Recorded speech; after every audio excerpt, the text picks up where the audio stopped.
Assalamualaikum warahmatullahi wabarakatuh. Nama saya Irawan. Pada kesempatan ini saya berbagi informasi sedikit tentang pembahasan soal UAS HVAC oleh dosen Pak Jos tahun 2020.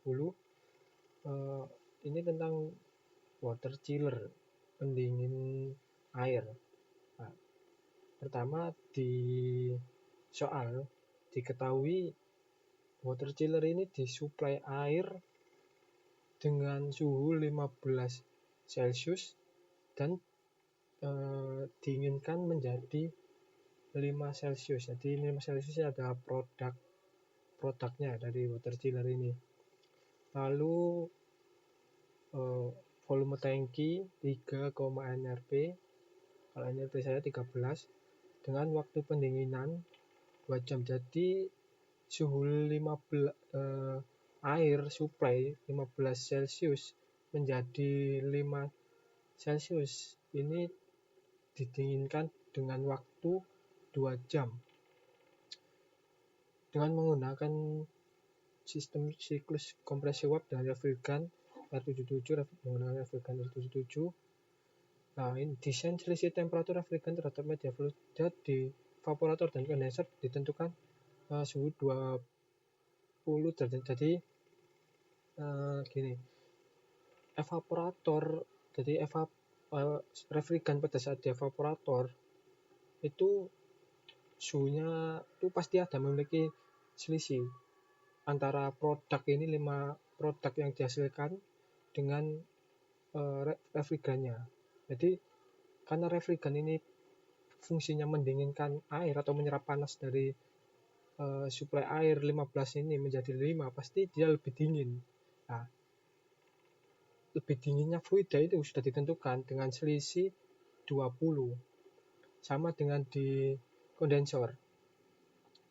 Nah, di kondensor menggunakan media air cooling tower dengan temperatur 35. Jadi media pendingin jadi cooling tower atau disebut kondensor ya. Kondensor kalau chiller ini kita sebut evaporator ya. Itu selisih refrigeran dengan media pendingin. Biasanya kalau nggak ada media pendingin lingkungannya. Tapi kita berbukti di sini soal media pendinginnya itu 35 Celcius. Jadi refrigeran pada saat di kondensor itu selisihnya 20 derajat Celcius. Langsung masuk ke soal. Nah, soal yang pertama ini menggambarkan diagram sistem pendingin desain pada hampir nanti gambarnya diselipkan di lampiran. Nah, ini refrigeran yang akan digambar, yang akan diplotkan di sini dari soal yang diketahui. Nah, caranya itu seperti ini. Caranya pertama kita harus mencari informasi tentang suhu refrigeran pada saat di evaporator dan refrigeran pada saat di kondensor. Ya, pengertian kondensor itu kan kondensasi ya, kondensasi refrigeran dikondensasi, refrigeran uap dikondensasi menjadi air ya. Uap menjadi air, pasti refrigerannya kan pasti lebih tinggi daripada media pendinginnya. Itu karena selisihnya tadi 20, maka kita bisa menjumlahkan 35 ini media pendinginnya dengan selisihnya tadi 50. Jadi refrigeran pada kondensor itu 55 dan suhu refrigeran pada saat di evaporator suhunya itu 5 produknya tadi dikurangi dengan selisihnya yang diketahui di soal tadi, itu hasilnya 15. Nah, jadi pengertiannya itu gini, refrigeran itu fungsinya itu mendinginkan air ini. Pasti dia kalau mendinginkan, pasti refrigerannya harus lebih dingin daripada produknya, daripada air yang menjadi produk ini. Nah, selisihnya itu sudah ditentukan 20. Nah, sama dengan ini. Refrigeran itu dikondensasi menjadi liquid. Nah, ketika mengondensasi, refrigeran pasti suhunya lebih tinggi daripada media yang mengondensasi, daripada media pendinginnya. Makanya di sini pada kondensor media pendinginnya dijumlah dengan 20 lah, jadilah suhu refrigeran pada saat di kondensor dan 5 dikurangi 20 minus 15 ini suhu refrigeran pada saat di evaporator. Setelah informasi ini didapat, kita plotkan informasi suhu tadi di diagram pH. Perlu diingat diagram pH di sini kalau misalkan diagram pH ini suhunya satuannya Celsius, ya gak usah diubah. Kalau misalkan di pH diagram ini suhunya Kelvin, ya maka harus diubah karena beda. Biasanya Fahrenheit atau Celsius.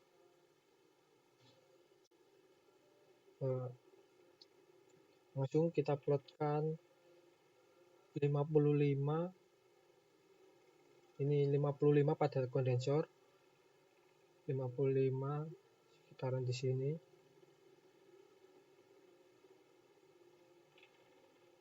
Lalu minus 15 sini. Nah, kita sudah dapat di kondensor. Ini kondensor.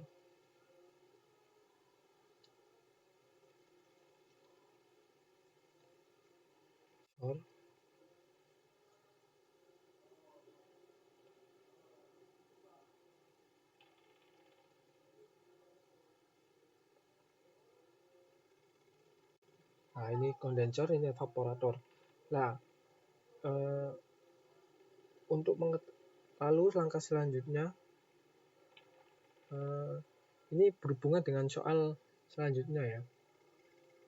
Nah, berapa temperatur desain refrigeran pada kondensor dalam Celsius? Nah, ini sudah kita jawab. Ini kan kita jawab 55 dan ini nomor 2. Temperatur desain refrigeran pada evaporator dalam Celsius. Nah, ini sudah kita jawab minus 15. Jadi soal nomor 2, 3 ini sudah kita jawab. Lalu untuk nomor 1 ini masih belum. Masih ini. Nanti ini gambar ini berhubungan dengan pertanyaan-pertanyaan selanjutnya. Lalu yang keempat, berapa compression ratio kompresor yang akan dibutuhkan desainlah. Ini kita lihat di sini untuk mengetahui compression rasionya. Nah, kita tinggal tarik sini. Ini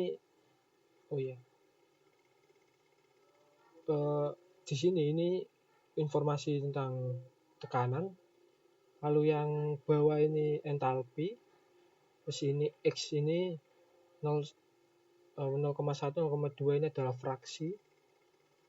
Terus S ini entropi. Lalu yang di soal ini yang ditanyakan compression ratio. Jadi compression ratio itu tekanan yang dinaikkan oleh kompresor.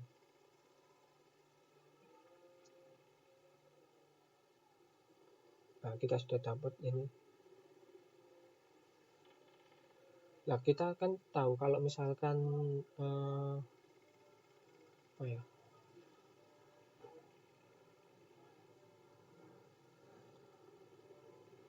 gambar diagram sistem pendingin kan seperti ini. Nah, di sini tadi evaporator. Di sini kondensor. Di sini evaporator. Nah, pada saat evaporator, di sini itu kompresor.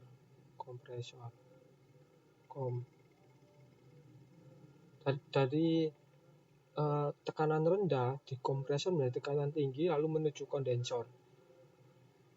Nah, kita untuk mencarinya itu tinggal kita lihat di sini.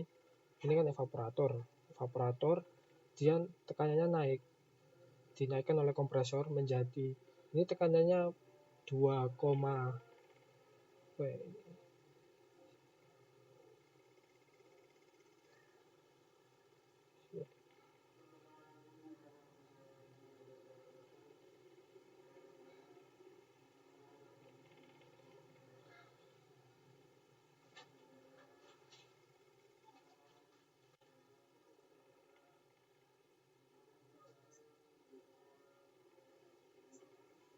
nah ini 2,5, ini sekitaran ini seharusnya 2,5, mungkin saya kurang lurus. Nah, ini kan sekitar 2,5 pada tekanan refrigerant pada saat di evaporator 2,5 dinaikkan oleh kompresor menjadi 20,5 bar. Nah, compression ratio itu pembagian antara tekanan pada kondensor dibagi oleh tekanan pada saat di evaporator. Jadi hasilnya ini 25 bar dibagi 2,5 bar, jadi 10 lah. Compression rasionya besar 10. Nomor 3, nomor 3, 4, 5. Nah, ini berapa besar refrigeration effect pada evaporator dalam kilojoule per kilogram. Refrigeration effect berarti pendinginan pada berarti untuk mencari refrigeration effect itu entalpi pada saat masuk evaporator sama keluar evaporator kita harus tahu. Nah, untuk cara mengetahuinya itu kita mengasumsikan bahwa evaporator pada saat keluar refrigerant pada saat keluar evaporator itu suhunya tetap. Ini kan suhunya tetap minus 15. Nah, ini kita asumsikan seperti itu supaya kita dapat menghitung cooling effect-nya. Tapi ini hanya asumsi, melainkan bukan aktualnya. Kalau aktualnya pasti keluar evaporator suhunya harus lebih tinggi. Untuk mencari entalpinya, lah ini pada saat refrigerant keluar kondensor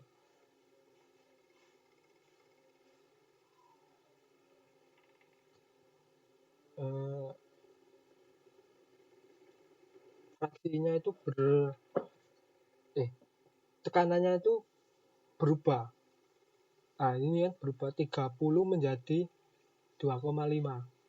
Nah, 30 menjadi 2,5. Nah, perubahan ini disebabkan oleh expansion valve.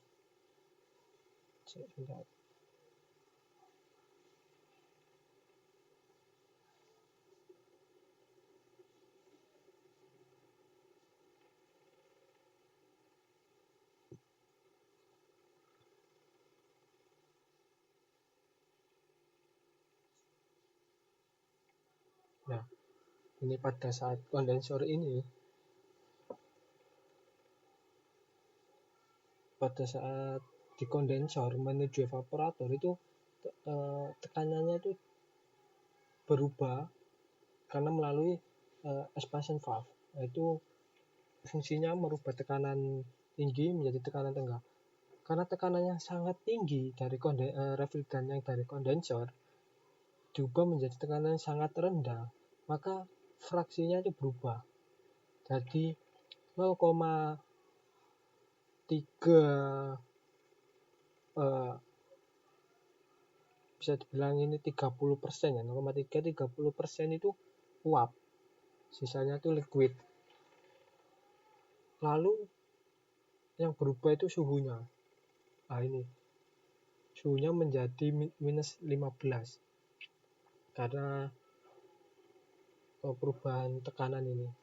Dan untuk entalpinya entalpinya ini sekitar 450 atau 60 ya, 450 atau 460. Nah, ini pada sisi masuk kompresor. Ini loopnya itu berputar berlawanan arah jarum jam.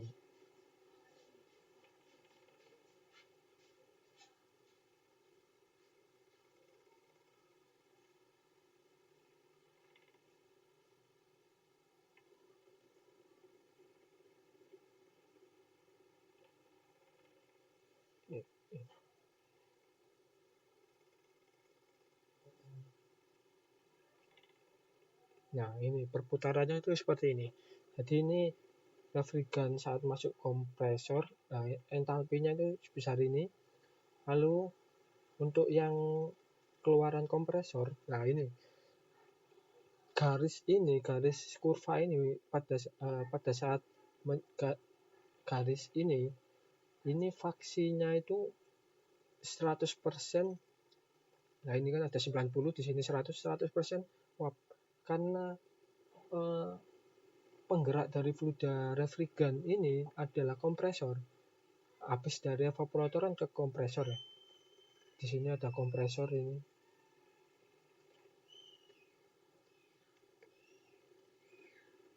Nah, ini kompresor. Karena kompresor berarti gak boleh ada cair yang masuk ke kompresor, nanti akan terjadi crack pada kompresornya. Maka kita asumsikan fraksinya itu saturated vapor, yaitu vapor 100% vapor.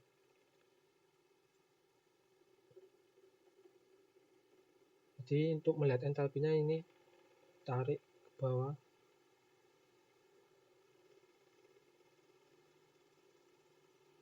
Nah, di pertanyaan nomor 5, besar refrigerant efek atau cooling efek itu selisih antara sisi keluar evaporator dengan sisi masuk evaporator. Jadi ini. Nah, ini suhunya 55, terus X-nya 0. Oh iya. Kalau mempermudah itu lebih dikasih nomor. Ini 3. Ini 2.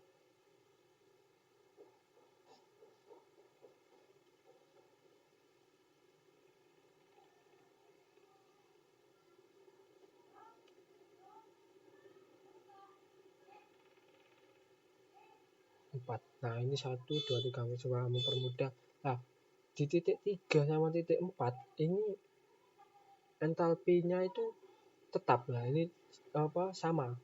Jadi 3 ke 4 ini entalpinya sama. Jadi untuk menghitung cooling effect tadi, titik 1 dikurangi titik 4. Nah, ini titik 3 ya. T3 kan T3 kan di sini. Entalpinya segini. Nah, titik 3 sama 4 ini entalpinya sama. Nah, ini H3 sama dengan H4, terus titik 1, 15 sama X1. X1 ini menunjukkan 100% vapor. Lalu cooling effect, tadi selisih antara titik 1 sama titik 4 ya.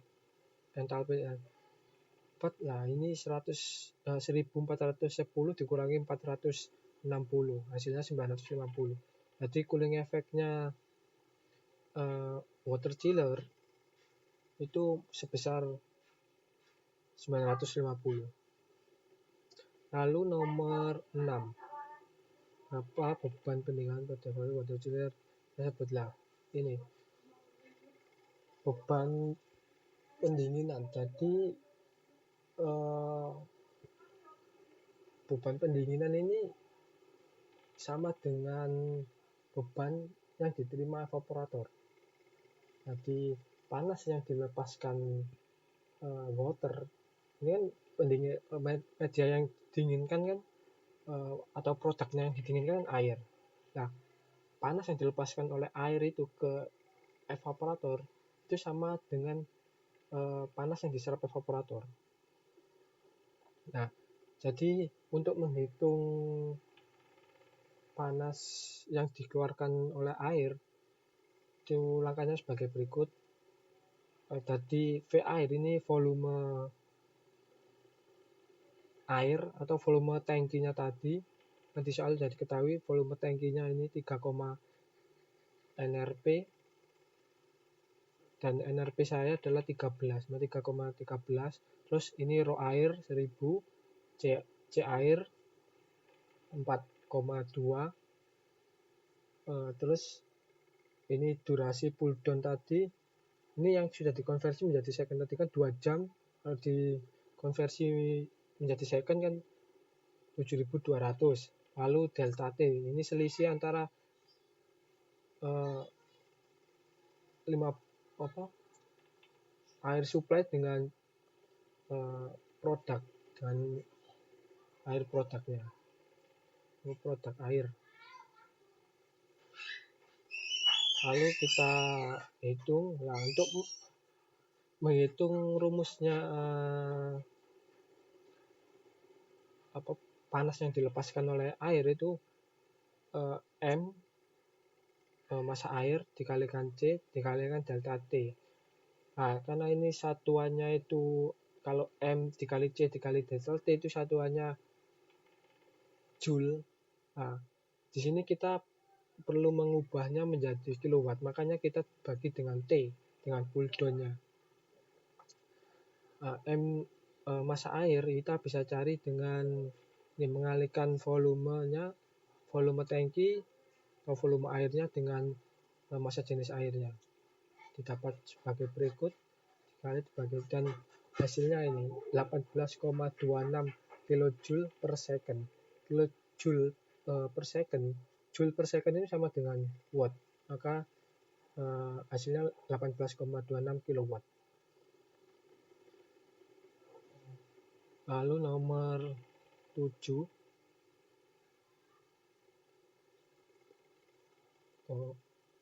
berapa beban pendinginan pada evaporator chiller.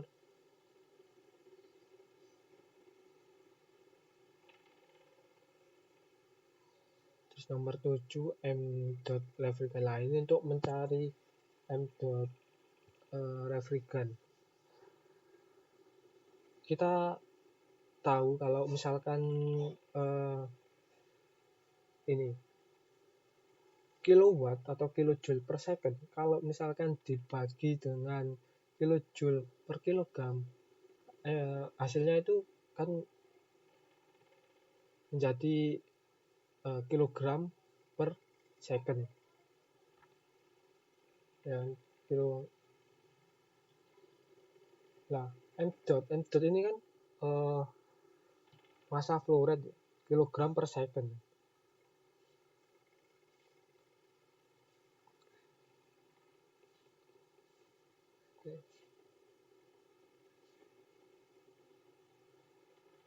Nah, beban pendinginan sama beban evaporator sama, beban pendinginan sama beban evaporator itu sama. Jadi beban yang dilepaskan air sama dengan beban yang diserap oleh evaporator atau yang diserap oleh refrigerant yang ada di evaporator. Lalu kita langsung aja ini karena satuan kilojoule per kilogram, untuk mencari M dot-nya kita tinggal bagi ini yang satuannya kilowatt tadi. Ini kan cooling effect sama dengan beban evaporator sama cooling effect ini benar sama, hanya membedakan satuannya. Karena yang kita perlukan satuannya ini 18,26 kilojoule per kilogram dibagi dengan ini, maka satuannya menjadi kilogram per second. Nah, ini 18,26 kilojoule per second dibagi dengan 950 0,02 kg. Nah, ini M dot dari refrigerant. Jadi M. refrigerant itu massa yang mengalir di sistem pendinginan ini per detiknya. Lalu berapa kerja kompresor yang dibutuhkan dalam kilowatt. Ini satuannya kilowatt, maka nomor 8 ini, ini informasi tentang COP.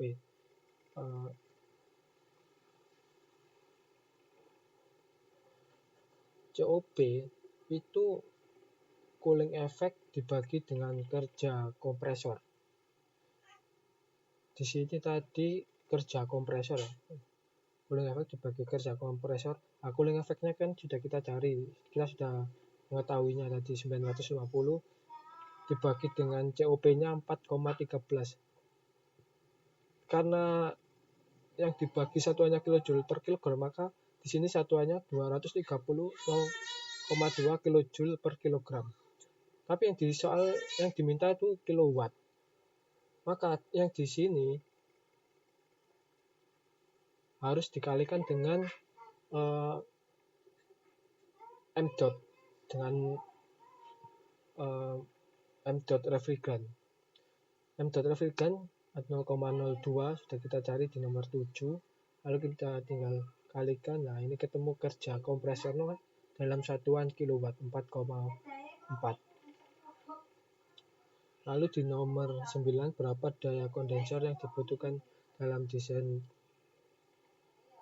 kilowatt. Dalam desain daya kondensor dibutuhkan dalam desain dalam kilowatt. Ini daya kondensor. Daya kondensor ini kita kembali ke sini lagi. Daya kondensor sama dengan mencari evaporator, yaitu dengan selisih entalpi. Selisih entalpi pada titik 2 dan 3 lah. Di sini titik 2 kita belum tahu entalpinya. Lantas bagaimana cara mencarinya? Kita tahu kalau misalkan ini kerja kompresor. Kerja kompresor ini kalau misalkan dari diagram ini, cara mencarinya itu selisih antara titik 2 dan titik 1. Titik 1 kita sudah tahu entalpinya, terus titik 2 kita belum tahu lah. Jadi ini entalpi pada titik 1. Nah, ini H2 min H1 ini kan kerja kompresor. H2 min H1 kerja kompresor. Kerja kompresor kan kita sudah tahu didapatkan dari ini dalam satuan entalpi, dalam satuan kilojoule per kilogram. Maka kita tinggal aljabarkan saja, ketemu H2. H2 16 1640,02 kilojoule per kilogram. Kita tahu H2-nya, kita lalu plotkan di gambar 1604.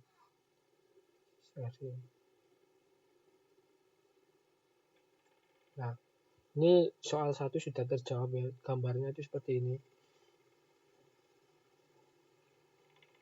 Gambar akhirnya. Nah, ini ada entalpi titik 2. Kerja kondensor itu selisih antara 2 dan 3. Jadi entalpi titik 2 dikurangi dengan entalpi titik 3. Yaitu ini. Karena satuannya itu kilojoule per kilogram, karena di soal diminta kilowatt, maka kita harus mengalihkannya dengan M dot refrigerant 0,02. Ini dikalikan ya, hasilnya 22,42.